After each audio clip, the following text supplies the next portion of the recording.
No matter how strong you are, you can be easily lured into making the wrong choices. Come on, let's go. I double dog dare you. Is there a boogeyman in there? Let's look at how the strong is made weak right after this.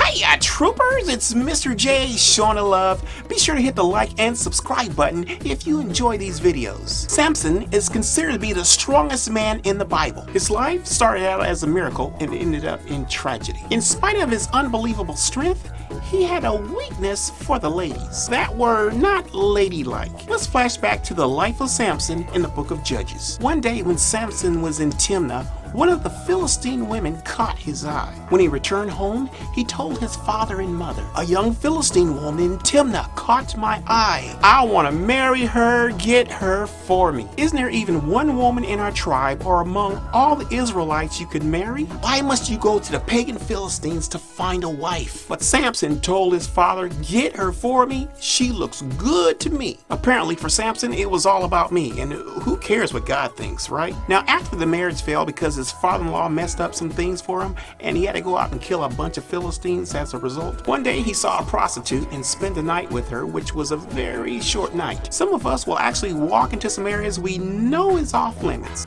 Forbidden places that are in the thou shalt nots. Hey, Jerry. First Moses and now you? You're in big trouble now, Buster.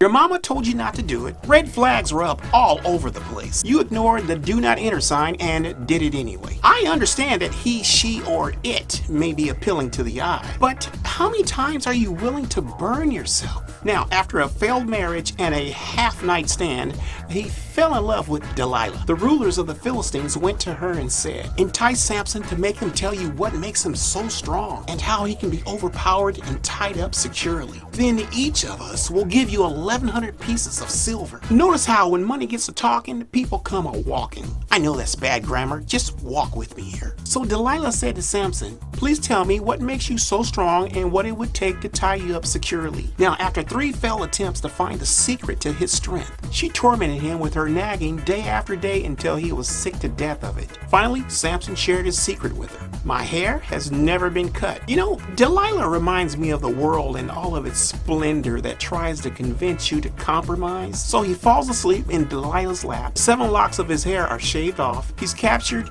eyes gouged, and thrown into prison. Samson's strength allowed him to break his cords that shackled him. His strength kept him from being in bondage. Just like our strength keeps us from falling into the weak areas of our lives, why would we want to compromise that and throw it into the lap of the enemy? And now the strong is made weak.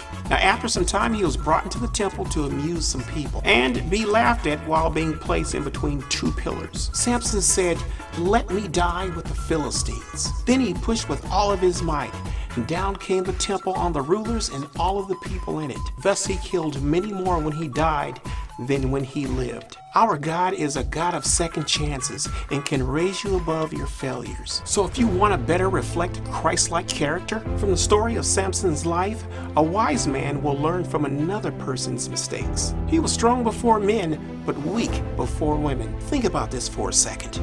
What weakness is robbing you of your strength? And in what way are you laying down your gift into the lap of the enemy? And while you're pondering on that, be sure to hit the like and subscribe button to support what we're doing. And check out my other videos and share them with your family and friends. And whatever you do, just keep showing love. I'm Mr. J, and I'll see you next week.